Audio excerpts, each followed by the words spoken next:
verilib düzgün yaşam tərzini qurmaq üçün.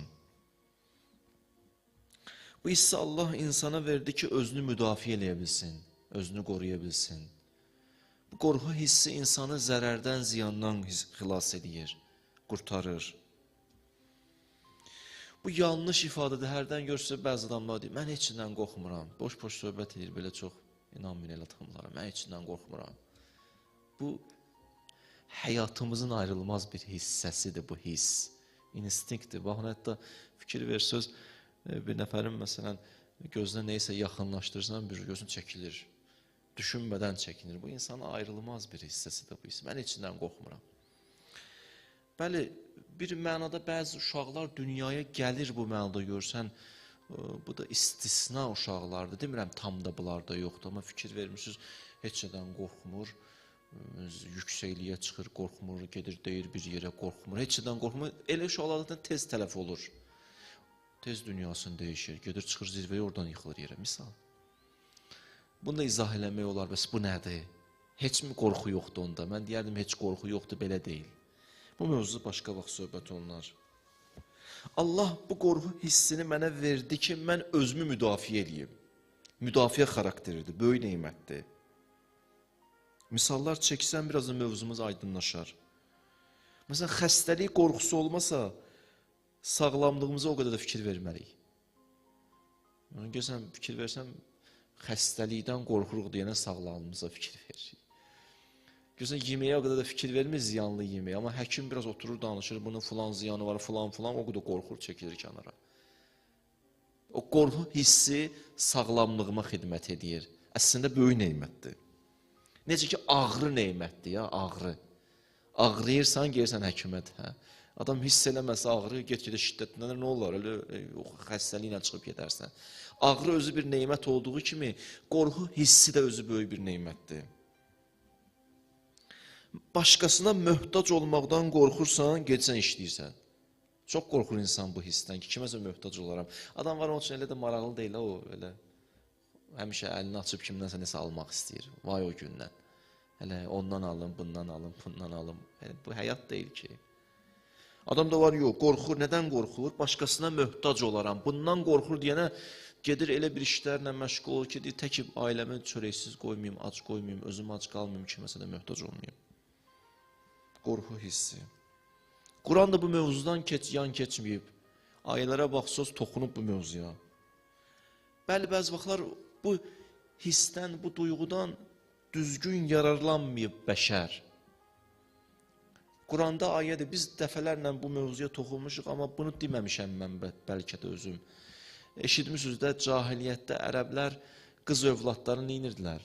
Diri-diri bastırırlar, özlərinə ar bilirdilər. Onlar təkcə qız övladlarını bastırmırdılar. Onlar oğul övladlarını da öldürürdülər bəzi vaxtlar.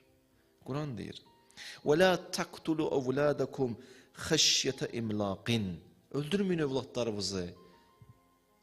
Qorxursunuz, nədən? İmlaq. İmlaq bilirsən nəyə deyirlər? Deyir, çünki bəziləri ki, yoxsul idi, deyirdi, övladım olacaq, özümü güclə dolandırıram. Deyib, kiməsə ağız açacam, yalvaracam. İmlaq budur, yalvarmaq və biraz da bundan da ötə mənası var. Deyib, kiməsə ayağına düşəcəm. Bunun qorxusundan övladını öldürürdü. Bu qorxu böyük bir cinayətə yol açırdı. Hətta gəlib övlad öldürürsən. Ki, təkin olmasın, mənim pulum yox, bu necə saxlayacam. İndi bunun müasir forması bir başqadır da bu dünyamızda. Görsən, ana bətində övlad öldürən atalar məcbur edir ki, yox, güclə yaşayırıq, bu dünyaya gələcək. Başa düşürsən. Oğul övladlarını da öldürürdülər o cahil ərəblər. Quran nə dedi? Maraqlıdır. Quran buyurdu, Nəhnu nərzuquhum və iyyakum. Ruzumuzu biz sizə veririk, övladlarımızın da ruzusunu biz veririk. Siz bu qorxudan mı öldürürsünüz? Yox, belə eləməyin. Həm sizin ruzunuzu biz veririk, onların ruzusunu biz veririk, həm sizin ruzunuzu biz veririk. Özü iki cür ayə gəlib bu növ. Bir budur, qorxursunuz, yoxsuz olarsınız. İndi imkanımız var, qorxursan ki, övlad olandan sonra artıq xərcdir, yoxsul olacaq məni. Bir buna cavab verib Allah, bir də ki, indi yoxsulsan övladın olacaq, ona görə qorxursan ki, olmasın. Hər ikisində Allah cavab verir ki, narahat olma, ruzusu mənim boynumda. Hə, övlad istəmirsən də bildim da əvvəldən. amma daha övladı öldürməzlər. Fikir ver, qorxu hissi insanı hara apardı, sürüklədi cinayətə. Övlad öldürürsən qorxu hissinə görə. Düzgün onu ilə rəftar olunmasa böyük bir cinayətdir. Amma düzgün rəftar olunanda insanı müdafiə edir, müdafiə xarakteri daşıyır. Əleyhissalamdan qəşəng bir dənə hədis deyim sizə. Nöqtə bir hədis bu mövzu ilə bağlı deyir. Əl-xof cilbabul arifin. Cilbab belə tərcümə edeyim, baxdım bir neçə yerdə. Deyir, arif insanların libasıdır qorxu. Libas niyə giyinirsən? Libas insanı qoruyur da, soyuqdan qoruyur, istidən qoruyur. Libas insanın eyiblərini örtür, düzdürmü? Deyir, qorxu, bax, bu böyük bir neymətdir, səni qoruyan bir neymətdir, qədrin bil. Bəli, əndazədən çıxmaya gələk. Qorxu da var, əndazədən çıxır. Artıq çevrilir fobiyaya. Fobiya ilə qorxunun fərqi nədir? Fobiya artıq əndazədən çıxmış qorxuya deyirlər. Bax, bir var, insan bir əqrəbdən qorxur, ya məsələn, belə deyək, ilandan qorxur. Normaldır da, indi hamımız çəkilirik kənara. Bir də var, çevrilir fobiyaya. Necə? Məsələn, ilanın oyuncağını da görəndə qorxur. Kinoda da görəndə qorxur. Düşünəndə görsən, belə səksənir. Gecə yuxuda görür, qorxur, qışqırır. Bu artıq çevrilir fobiyaya. Əndazədən çıxanda qorxu olur fobiya. Bəli.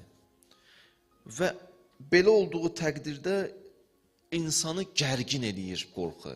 Həddini aşdı, insanı gərginləşdirir. O qədər gərgin eləyir ki, heç bir his insanı o qədər gərgin eləyə bilməz. Hüzün, qəzəb o qədər insanı gərgin eləmir ki, qorxu insanı gərgin eləyir. İnsanı stresə salır və s. Mən indi danışacağım çıxışlar boyunca ki, mövzuya toxunacaq. Qorxunu qorumaq lazımdır, həddi aşmaya. Həddi aşsa heç nə. Həddən çıxmaya. Baxın, insan var uğursuzluqdan qorxur. Uğursuzluqdan qorxur. İnsan var uğurdan qorxur. Bax, həddi aşmaqda artıq. Nə mənada deyərsən uğurdan qorxur? Qorxur ki, uğur qazanaram, misal deyirəm, şöhrət qazanaram, bir vaxtdan sonra hörmətdən düşərəm. Çünki çətin bir şeydir. İnsan şöhrət qazanandan sonra şöhrəti əldən verər. Nüfuzu qazanır, nüfuz düşür. Bəzi insanlar ondan qorxur ki, gedərəm qabağa, gedərəm, şöhrət qazanaram, nüfuz qazanaram, sonra nə olar? Əlimdən çıxar. Düşərəm aşağı, onda elə yox, getmirəm. Ucalmıram, neyimə lazım, oturmuşam yerimdə. Bəzi insanlar zirvəyə qalxmaqdan bir sünniyə qorxur, zirvədən qorxmur, zirvədən yuxarı ki, baxacaq aşağı, ondan qorxur. Belə zirvədən qorxmur o. Oradan aşağı baxmaqdan qorxur. Psixologiyada da belə bir qanun var ki, deyirlər, o insanlar ki, zirvədən aşağı baxmağa qorxur, adətən elə insanlar yüksəlməkdən qorxan insanlardır, qorxur, risk eləmək istəmir. O psixologiyada da bir qanundur. Bilirsiniz nəyə bənzəyir? Belə insanlar oynayan uduzar psixologiyasından yaşayır. Oynayan uduzar. Elə oynamayayım, uduzmayayım. Görürsən, bir məşqdə olur, biri çox güclüdür, o birisi də çox güclüdür. Heç vaxt istəmir ondan bəzi adamlar çıxsın, hələ qoy belə qalıb, nə bilinir, o məndən güclüdür, nə mən ondan güclüyəm, neynəməyim, hələ o orada, mən burada. Narahatdır ki, birdən deyərlər, gəl bundan məsələn güləş, misal. Amma əslində, əvvəldən artıq sən uduzmusan. Oynayan uduzar, heç vaxt belə uğur qazanmayacaqsan. Biraz adam şücaətli olar. Biraz, yəni, belə hələ hər şeydən qorxum, çəkinin bir güşə. Yəni, sən zaten uduzdun, özün xəbəri yoxdur. Uduzmusan, özün xəbəri yoxdur. Bir özünü yoxla. Bəli. Bəzi vaxtlar qorxu uğurun da qabağını alır. Uğurun. Uğur qazanmaq istəyən onun qabağını alır. Birdən ucalaram, özümü itirərəm, belə bir qorxudursa normaldır. Adam nə olar ki, belə bir qorxu gəlsə, bu normaldır. Birdən ucalaram, özümü neyərəm, itirərəm, cəmaata yuxarıdan aşağı baxaram. Olur da, insan var, bir də var, vallahi belə insanlar olur, mən dəqiqliyinə hiss edirəm. Adam var, biraz o qədər imkanlaşır, kasıb adam salam verində, sən kimsən, mənə salam verirsən? Vay o gündən. Doğrudan bədbəxt insandır bu insan. Sən kimsən, bilmirsən kimdir o. O da sənin kimi bəşərdir. Nə oldu sənə ki? Sən belə deyildin axı. Belə insanlar da var. Bəli, belə bir insanda qorxu var ki, ucalaram, itirərəm özümü.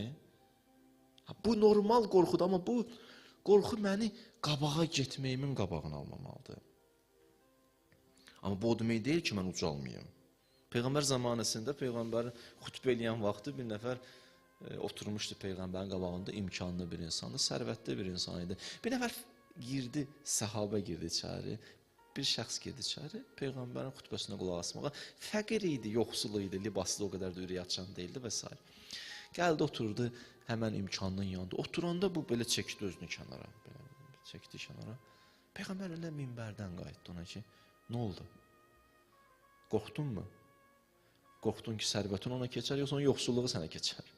Peyğəmbər cavabını verdi. Gəlin, bəzi cavablar vaxtında deyilsin. Biraz gecikəndə belə də tutmur. Olur, görsən, biri sənə bir söz deyir. O an cavabını verdin, əla. Gəlib saatlarla fikirləşəndən sonra yığırsan ona, mən də sənə bu cavabı, o tutmur, dilə o keçdi. O deyil. Biat etin sən. Peyğəmbər də bilir nə vaxt. Elə saxladı minbət. Dedi, nədir, nə oldu? Narahatsan. Peyğəmbər səhv iş mi gördüm? Dedi, bəli, səhv iş gördüm. Üzün tutdu yoxsula, dedi, gəl. Neyniyim? Sənə sərvətimin bir miqdarını verim. Dedi, yox. Dedi, niyə? Dedi, qorxuram, mən də sərvətli olum, sənin kim olaram. Bir nəvəyə kasıb gələndə mən çəkilərəm kənara. Əlbəttə, mən onun fikrinə razı deyiləm. İndi bağışlasın o şəxs kimdirsə, mən qiyamət deyən görəcəyik bir-birimizi. Yəni, razı deyiləm də, nə olar ki? Niyə razı deyiləm? Bu fikir də səhvdir. Mən birdən imkanlaşaram, birdən kasıblara yuxarıdan aşağı baxaram. Əgər sən potensialın varsa, imkanın varsa, niyə imkanlı olmayasan ki, kömək edəməyəsən? Bu nə ruhiyyədir? Yox, mən o Peyğəmbər zamanında bəziləri Rumla müharibə olacaqdı, o tərəfə getmək istəmirdi, bəhanə bu idi. Peyğəmbər orada üzr istəyirəm bu ifadəyə görə, baxırlar mənə xanımlardan da.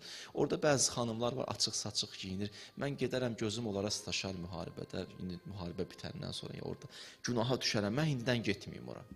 Bu nə ruhiyyədir? Yox, mən heç yana getməyim, mən ora getməyim, bu yana getməyim, günaha düşərəm. Günah məkanı aydın deyə ora getməyim, o mən təbliğ eləmirəm. Daha məsələn, bütün gün evimdə oturum ki, günaha düşərəm, iş görməyim, xidmət edeyim. Bu nə ruhiyyədir ki? Bu düşüncədirmi? Razı olmadım bununla, bu fikirlə. Heç onunla da, o birisi ilə də razı olmadım, bununla da razı olmadım. Yəni, o niyə çəkildi kənara? Çəkilməməli idi. Amma sən də ucal və nümunə ol ki, baxsınlar, imkanlı insanlar səni nümunə kimi görsünlər. Sən əgər potensial, mən belə insanlar görmüşəm, inanın mən bu sözlərimə ki, imkanı var, amma sən iş qurmaq potensialı vardı. Adam var, elə fikir verirsiniz, əlinə hansı iş atır, belə bacarır da, qardaş. Ticarət bınnıqdır. Olur, diyor, qardaş, bu bacarır. Adam da bacarmır da. Sən bacarırsansa, bu sənə verilən bir potensialdır, Allah bunu sənə belə verməyib. Bunu verib ki, neynəyəsən? Can atasan, iş görəsən. Yox, mən eləməyim, çəkilim kənara. Biz kim eləyəcəyik? Sən artıq bir boşluq yaratdın cəmiyyətdə. Sən Allah onu verib ki, o işi görəsən, cəmiyyətə də xidmət edəsən. Adam da var, o bacarmır da. O əlini hansı iş atır, orada alınmır da bu kişidə. Elə adamlar da var, heç alınmır ki, alınmır. Bir dənə şeir yazdım. Deyir, bülbülün göz yaşıdır, gülşənə can bəxş eləyən. Rəsmidir, bir gülün olmazsa dibi nəm, quruyar. Dərdimin çarəsini gəzdimsə tapmamışam. Mənə çatdıqda könül, büsbütün aləm quruyar. Dedilər Kəbədədir çarən, o bax məndəki var, Məkkəyə bassam ayaq, vallahi zəmzəm quruyar. Bəzi insanlar ayağını hara qoydu, ora quruyur, onunla işim yoxdur. Amma adam da var, əli bərəkətlidir də belə, yəni işi bacarırsan, niyə çəkilirsən kənara? Yox, mən, elə olmaz ki. Bax, bu qorxu yersiz qorxudur artıq. Fikir verdiniz? Bu uğurun qabağını alan qorxular din bunu ilə razı deyil. Uğurun qabağını alan qorxu ilə din razı deyil. Heç razı deyil. Və yaxud bir işdir, düz işdir. Bunu etməlisən. Allahın isteği var. Zaman da onu tələb edir, məkan da onu tələb edir, şəraitdə. Amma mən bu işi etsəm, mənə danlayarlar. Allah deyir, heç bəyənmədim mən səni. Ola bilər, indi danlayarlar, bəyənməzlər. Amma iş mənim qatımda, mənim razı bildiyim işdirsə, sən bu addımı at. Bu ola bilsin, bəyənməyəcəklər. Sənin meyarın bu olmasın. Sənin meyarın gör Allah bunu istəyirmi yoxsa yox. Hətta Quran-ı Kərimdə ayə var, buyurur yuhibbuhum və yuhibbunəh. Mənim bəzi bəndələrim var, həm mən onları sevirəm, həm onlar məni sevir. Mən onları sevirəm, həm onlar məni sevir. Onların nədir xüsusiyyəti ya Rəbbəl abdi? La yəxafunə ləvmətə laim. Danlayan insanların danlamağı onu işdən saxlamaz. Yersiz danışacaqdır. Danışan həmişə var. Yəni onu ilə belə hələ iş kurson bir yana gəlir çıxır. Vallahi həmişə var. Belə də elə söz var, elə də elə söz var. Düz nədir onu bilə eləyək. Söhbət budur. Bəzi vaxtlar o danlayanların danlamağı düz işi görməyə qabağımızda bir manidir və qorxudur. Bax bu qorxu artıq bəyənilən bir qorxudur. Allah bu bəyənmir bu qorxunu. Əla, ayəyə baxırsınız yəni ki, baxın, yazılıb orada. Əla innə evliya Allah la xofun aleyhim və la hum yəhzanun. Allah dostları qorxmazlar və hüzünlənməzlər. Hansı qorxu? La xofun aleyhim. Demir la xofun ləhum, onlar heç vaxt qorxmazlar. Xofun aleyhim. O mənfi mənada olan qorxu, uğurun qabağını alan qorxu, düz işi icra etməkdə mani olan qorxu, o əndazəsini aşan qorxu, yersiz qorxu, ruhdan salan qorxu. La xofun aleyhim. Onlarda belə qorxu yoxdur ki. Niyə? Çünki əla innə evliya Allah. Allah dostunun xüsusiyyəti bundan ibarətdir. Burada bir mesaj var ayədə, o da budur. İstəyirsənsə o yersiz qorxulardan qurtulasan, innə evliya Allah. Allah dost olmalısın. Allahla ünsiyyət qurmalısın. Onsuz ki mümkün deyil. Qəşəng ayənin mesajıdır. Rahat. Bir mənasını qəşəng bir müfəssirlərdən biri izah verir. Dedi, əla innə evliya Allah, la xofun aleyhim. Nə mənada qorxu yoxdur, hüzün yoxdur. Çünki Allahı tapıblar, onların dərdi Allahdır. Allahı tapandan sonra da tapıblar. Allah da elə tapandan sonra da nə dərd, nə qəm. Bir başqa bir müfəssirlərdən biri də gözəl bir izah verirdi o haqda. Bəli. O qədər mühümdür ki bu mövzu insanın gedişatını, tarixin gedişatını dəyişə bilər. Tarixə baxın, bəzi vaxtlar tarixin gedişatı dəyişib o qorxuya görə. İstər İslam tarixinə baxın, üstünə ümumi dünya tarixinə baxaq. Bəzilərin bir qorxaraq atmadığı addım tarixin bütün nəbzini dəyişib. Gedişatı dəyişib valla. Ona görə hədislərdə var, qorxaq insandan məsləhət almayın. O qorxaq xarakter məsləhəti təsirini göstərir. Baxın görün kimdən, qəşəng hədisdir. Baxın görün kimdən, o qorxursa sənə elə özünə uyğun məsləhət verəcək. Don da giyindirəcək, bu budur, budur. Ona görə ondan məsləhət almayın. O sənə məsləhəti, bilirsiniz, hansı mövzuda məsləhət alma. Elə bir məsələlər var ki, orada məsələn, qorxu ilə bağlı bir iş deyil, işlə bağlıdır, gəl ondan məsləhət al, bilir. Amma bəzi ciddi bir mövzu var ki, orada məsələn, şücaətdir, daha qabarıq özünü göstərməlidir. Ondan məsləhət alsın aydındır da. O sənin inəməyəcək, düz yol göstərən deyil. Ona görə çox diqqətli olmalıyıq bu mövzularda. Mövzumuz neçə cümlə belə davam edəcək. Bəli, qorxu da var, insanı məyus edəcək həddə gətirir, çatdırır. Bax, bu qorxudan Allahın heç xoşu gəlmir. Mən deyərdim sizə ki, bu mövzunu ki, araşdırıram, oxuyuram. Allahın ən acığına gələn qorxulardan biridir bu qorxu.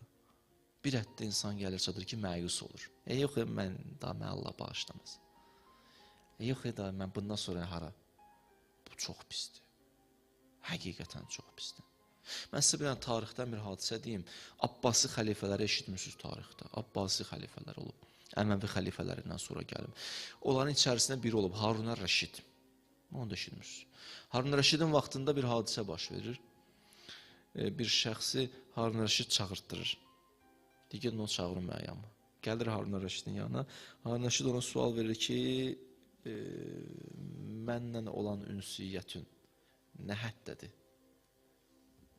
O da cavab verir ki, canımı sənə qurban eləyərəm bu həddə. Deyir, çıx get.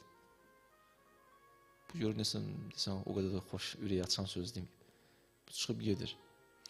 Evimə deyir, çatmamış bir dənə də xəbər göndərdi. Səni çağırır Harun Rəşid. Qayıtdım, gəldim. Bir dənə də həmən sualı verdi. Neyin yersən mənə görə? Deyim, mən qayıtdım ki, canım, hər nəyim var sənə qurban olsun. Övladlarımı da sənə qurban edim. Get. Yəni, hələ mən istədiyimi deməmsən. Get.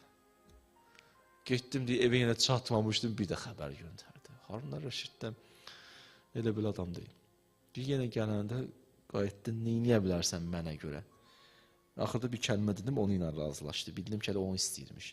Dedim, canımı, malımı, əzlərimi bu heç. Dinimi də sənə qurban verərəm. Dedi, hə, bu bəsdir. Bunu dedə bir adam o birlərini deyirəm, canımı neyirəm mən. Mənə dinin lazımdır. Sən canımı neyirəm, o qədər qurban var ki. Bunu deyənə söz dayan. Söz demirsən, subut elə. Hani söz deyil ki, dedin, qutarda getdi. Subut elə. Birinci dizdirdi, indi subut istəyir. Subut nədir? Dedi, bax, bu filankəsi göndərərəm səndən. Filankəs səndən geyəcək.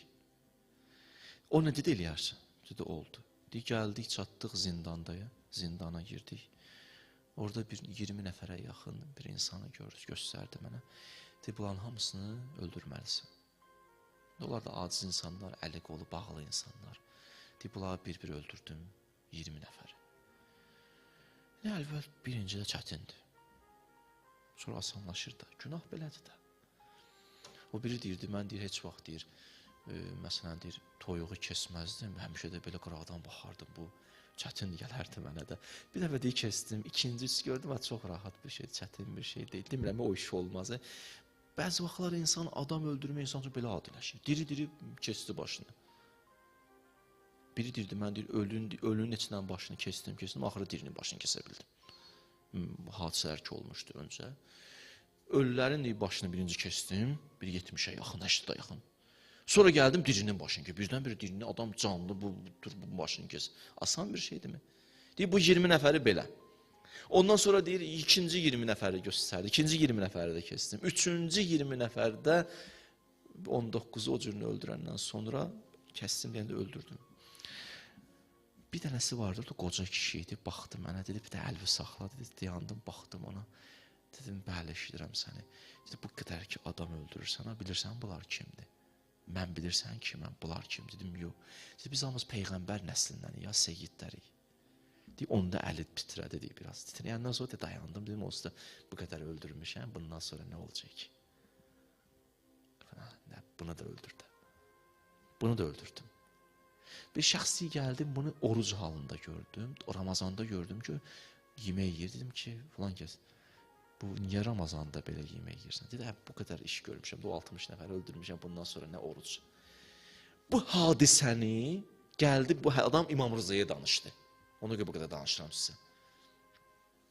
Bu hadisəni gəldi İmam Rıza'ya danışdı ki, o bir nəfər belə iş gördü. Ramazanda da belə gördüm onu. İmam Rıza bir dənə kəlmə işlətdi. Dedi, bu ki məyus olub, Allah məni bağışlamaz, bu bir günahdır. O 60 nəfəri də öldürüb, o da bir günahdır. Amma bu məyus olmağın günahı o 60'dan daha çoxdur. Bu ondan daha çoxdur. Niyə? İnsan məyusa dönüş eləyə bilməz ki?